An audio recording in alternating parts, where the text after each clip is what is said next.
नेपालमा कसैले एक दिनमै अर्बौं कमाउँछन् भन्दा विश्वास गर्नुहुन्छ? आजको यो भिडियोले तपाईँको सोच नै बदलिदिनेछ। तपाईँको मासिक तलब भर्सेस यी मानिसहरूको एक दिनको कमाई डिफरेन्स कति छ त? आज जानौँ नेपालका टप 10 रिचेस्ट पिपुलको बारेमा। नेपाल गरिब देश हो, यो सेन्टेन्स आज यो भिडियोले गलत लाग्नेछ। नेपालको सबैभन्दा धनी व्यक्ति को होला? राजा, बिजनेसम्यान कि एजुकेसन एन्टरप्रेन्योर? यी 10 व्यक्तिले नेपालमा मात्र होइन विश्वमै अरबौंको एम्पायर बनाएका छन्। नेपालमा पनि बिलिनियर छन् र यो भिडियोले प्रमाण देखाउँछ। साधारण परिवारबाट सुरु गरेर अरबौंको मालिक बन्ने कहानी आज यही भिडियोमा। नम्बर 10 मा पर्छन् राजेन्द्र कुमार खेतान। उनी नेपालका इस्ट्याब्लिस इन्डस्ट्रियलिस्ट र बिजनेसम्यान हुन् जसको इन्भल्भमेन्ट म्यानुफ्याक्चरिङ, ट्रेडिङ र इन्डस्ट्रियल इन्भेस्टमेन्टमा रहेको छ। उनको सम्पत्ति अत्यन्तै क्वाइटली ग्रो भएको मानिन्छ। उनको एस्टिमेटेड नेटवर्थ करिब 56 मिलियन US डलर छ, जुन नेपाली रुपैयाँमा लगभग 6 अर्ब रुपैयाँ बराबर पर्छ। लो प्रोफाइलमा बसेर पनि लङ टर्म बिजनेसबाट वेल्थ बिल्ड गर्ने उदाहरण उनी हुन्। नम्बर 9 मा छन् बलराम चैन राई, जो नेपाल बर्न तर हङकङ बेस्ड बिजनेसम्यान हुन्। उनी मुख्य रूपमा रियल इस्टेट, म्यानुफ्याक्चरिङ र इन्टरनेसनल ट्रेडिङ सेक्टरमा संलग्न छन्। नेपाल बाहिर बसेर पनि उनले सफल बिजनेस एम्पायर निर्माण गरेका छन्। उनको अनुमानित सम्पत्ति करिब 77 मिलियन US डलर छ, जुन नेपाली रुपैयाँमा लगभग 9 अर्ब रुपैयाँ बराबर हुन्छ। उनी प्रवासी नेपाली व्यवसायहरूको राम्रो उदाहरण मानिन्छन्। नम्बर 8 मा पर्छन् पशुपति शमशेर राणा। उनी नेपालका सिनियर पोलिटिसियन मात्र होइन, राणा फ्यामिली लेगेसीका कारण सिग्निफिकेन्ट वेल्थ होल्डर पनि मानिन्छन्। उनको सम्पत्ति मुख्यतः एन्सेस्ट्रियल प्रोपर्टी, ल्यान्ड होल्डिङ र लङ टर्म एसेटबाट आएको मानिन्छ। एस्टिमेटेड नेटवर्थ करिब 90 to 100 मिलियन US डलरको आसपासमा छ, जुन नेपाली रुपैयाँमा लगभग 12 देखि 13 अर्ब रुपैयाँ बराबर पर्छ। पोलिटिक्स र हेरिटेज वेल्थ दुवैबाट परिचित नाम हो पशुपति शमशेर। नम्बर 7 मा पर्छन् जीवा लामिछाने, एक इन्टरनेसनल लेभल एन्टरप्रेन्योर जसको मुख्य focus IT sector, technology investment र बिजनेस कन्सल्टिङमा छ।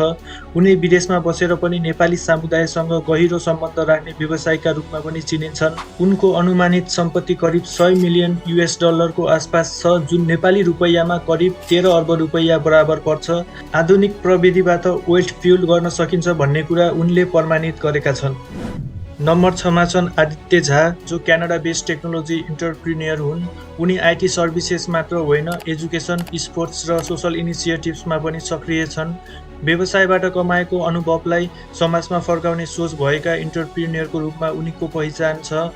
उनको अनुमानित सम्पत्ति करिब 100 मिलियन US डलर छ, जसको नेपाली रुपैयाँमा मूल्य करिब 13 अर्ब रुपैयाँ हुन्छ। बिजनेस सक्सेससँगै सोसल रेस्पोन्सिबिलिटी पनि सम्भव छ भन्ने उदाहरण उनी हुन्। नम्बर 5 मा छन् अजय सुमार्गी, नेपालका चर्चित व्यवसायीमध्ये एक। विशेष गरी टेलिकम्युनिकेसन सेक्टरमा उनको नाम धेरै सुनिन्छ।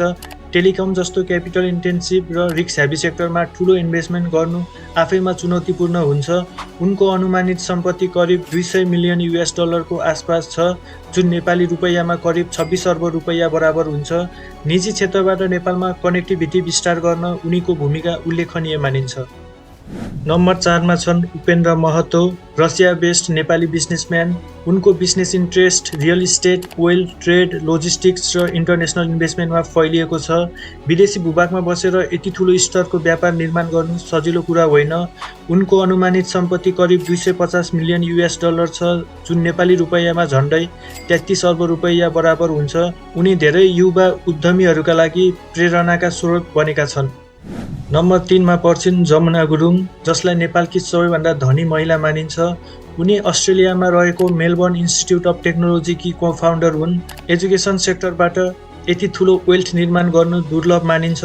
उनको अनुमानित सम्पत्ति करिब 260 मिलियन US डलर छ, जुन नेपाली रुपैयाँमा लगभग 34 अर्ब रुपैयाँ बराबर पर्छ। जमुना गुरुङ आज धेरै नेपाली महिलाहरूका लागि इन्सपिरेसन बनेकी छिन्। नम्बर 2 मा छन् शेष Ghale, Australia based billionaire entrepreneur. उनी पनि मेलबर्न इन्स्टिट्युट अफ टेक्नोलोजीका को-फाउन्डर हुन्। एक साधारण इमिग्रेन्टबाट बिलिनियरसम्मको उनको यात्रा अत्यन्तै प्रेरणादायक छ। एजुकेसन बिजनेसबाट विश्व स्तरको सफलता हासिल गर्ने व्यक्तिहरू धेरै कम हुन्छन्। उनीको अनुमानित सम्पत्ति करिब 1.1 देखि 1.2 बिलियन US डलरको आसपास छ, जुन नेपाली रुपैयाँमा करिब 145 देखि 155 अर्ब रुपैयाँ बराबर हुन्छ। अन्त्यमा नम्बर 1 मा छन् विनोद चौधरी, नेपालका सबैभन्दा धनी व्यक्ति तथा देशका फर्स्ट बिलियनियर।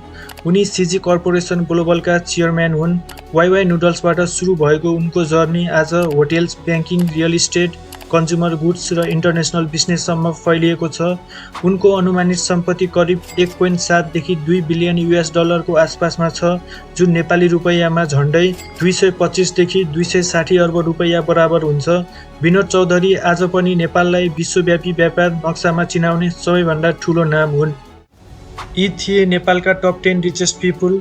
यी सबै कथाहरूले एउटा कुरा स्पष्ट देखाउँछन्, वेल्थ अचानक बन्दैन, त्यसका लागि भिजन, प्यासेन्स र सही डिसिजन आवश्यक पर्छ।